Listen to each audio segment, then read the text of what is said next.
ఒకదానికొకటి కలుసుకుంటూ ఖచ్చితంగా జగన్మోహన్ రెడ్డి ఇమేజ్ పెరుగుతుంది. జగన్మోహన్ రెడ్డి ఇమేజ్ పృథ్వీ వలన పెరగడమో లేకంటే పృథ్వీ కామెంట్ల వలన కాదు, జనాలలో పలసనైతూ పోతుంది ఆ పరిపాలన. కానీ ఎవరైతే ఇప్పుడు పరిపాలిస్తున్నారో వీళ్ళందరూ రాజకీయాల్లో ఉన్నారు కదా, ఇప్పుడు కూటమిలో సంబంధించిన వాళ్ళే కదా వీళ్ళందరూ. So this all percolates in to the society slowly. అరే ఏదైనా పని చూసుకోండిరా, ఇవన్నీ ఎందుకురా, 150 151 11 ఏదైతే ఉంది మీరు ఏదో ఒకటి చేయండి అంటారు కదా. మీరు 160 ఉన్నారు కదా, అంత పోర్టుగాల్ అయితే చేయండి రానే వాళ్ళు చాలా మంది ఉన్నారు. మరి 160 పోర్టుగాల్ అందరూ ఏం చేస్తున్నారు అని అడుగుతున్నారు. 7-8 నెలలు అయిపోయింది అంటే ఇట్లాంటివి కూడా వస్తాయేమో తెలియదు కదా.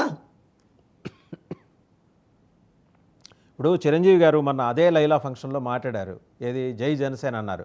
ఒకసారి ఆయన ఏమన్నారు చూద్దాం. 17-18 ఏళ్ళు అయిపోయినావు కదా, ఆ టైంలో నాతో పరిచయం, ప్రజారాజ్యంలో ఆయన ఉండి ఆయన ఒక రాజకీయగా జై జై జై జనసేన,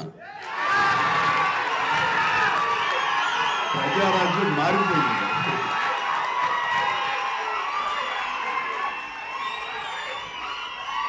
ప్రజారాజ్యం రూపాంతరం చెందింది జనసేనగా.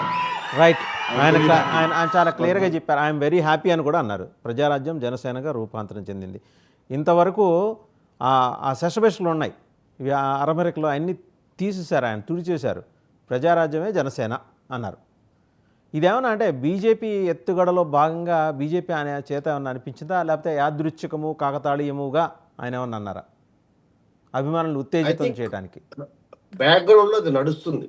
చిరంజీవి గారికి గేలమేయడము, చిరంజీవి గారిని ఖచ్చితంగా పవన్ కళ్యాణ్ కలిపి చేయడం అనేది ఐ థింక్ అది జరుగుతున్న పరిణామమే.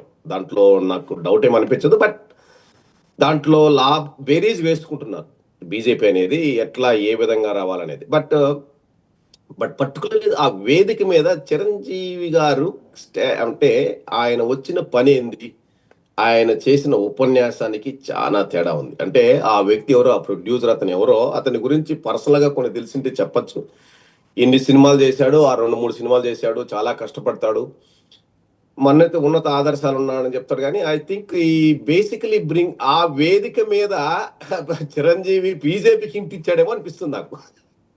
ఏమే అంటే ఇప్పుడు ఏదన్నా తెర వెనుక ఏమైనా జరుగుతుంటే ఈ వేదిక మీద సై చెప్పాడా, సైరా అనిపిస్తుంది నాకు, అంతేగాని. బట్ ఆ అబ్బాయి చూడండి, మీ పక్కన అబ్బాయి, అతని పేరేం పేరు, విశ్వక్సేన్ హీరో విశ్వక్సేన్, వాడు ఫుల్ ఎంజాయ్ చేస్తున్నాడు. మళ్ళీ ఆడు రకరకాల వీడియోలు పెట్టారు. సరే ఇవన్నీ ఎందుకులే కానీ గొడవ. ఐ థింక్ అది వాళ్ళ ఇష్టం అబ్బా. ఇప్పుడు కర్మ, ఇప్పుడు ఎవరైనా ఏమైనా మాట్లాడుకోవచ్చు, వేదిక మీద వాళ్ళు ఏమైనా మాట్లాడచ్చు, ఏమి వాళ్ళ గురించి వాళ్ళు అనుభవిస్తారు. నేనైనా ఏదైనా మాట్లాడచ్చు, దానికి నేను అనుభవిస్తున్నాను. ఏమనుభవించారు సార్? ఇందాక కూడా అన్నారు, ఏమనుభవించారు మీరు చెప్పండి. వైసీపీని భుజాన్ని వేసుకుని తిరిగారు మీరు, ఏమనుభవించారు చెప్పండి. కాదు ఇప్పుడు వాడు హాస్పిటల్ పడిపోయాడు కదా పృథ్వీ, ఆ టైప్ లో నాకు ఇంట్లో కూడా రెసిస్టెన్స్ వచ్చింది. ఇంట్లో నా భార్య నువ్వు అదే ఎందుకు మాట్లాడతావు, ఎందుకు టీవీ డిబేట్లు పోతావు, ఎందుకు వీడియోలు చేస్తావు అనేది. ఐ థింక్ రోజు గొడవ అంటే ఇట్స్ లైక్ మాకు తలనొప్పే కదా ఇంట్లో వాళ్ళకి. నన్ను వేరే వాళ్ళు ట్రోల్ చేయడము, లేకంటే నా వైఫ్ ఫోటోలు పెట్టుకొని ఇంటర్నెట్ లో తిప్పడం, ఇట్స్ ఆల్ హ్యాపెండ్. ఏదో ఆ ఇంటికి పోలీసులు రావడము, అమెరికాలో FBI వాళ్ళు రావడము, లేడీస్ భయమే కదా. ఏమడిగారు సార్ FBI వాళ్ళు మీ దగ్గరకు వచ్చినప్పుడు మిమ్మల్ని? ఒక 3 hours కూర్చొని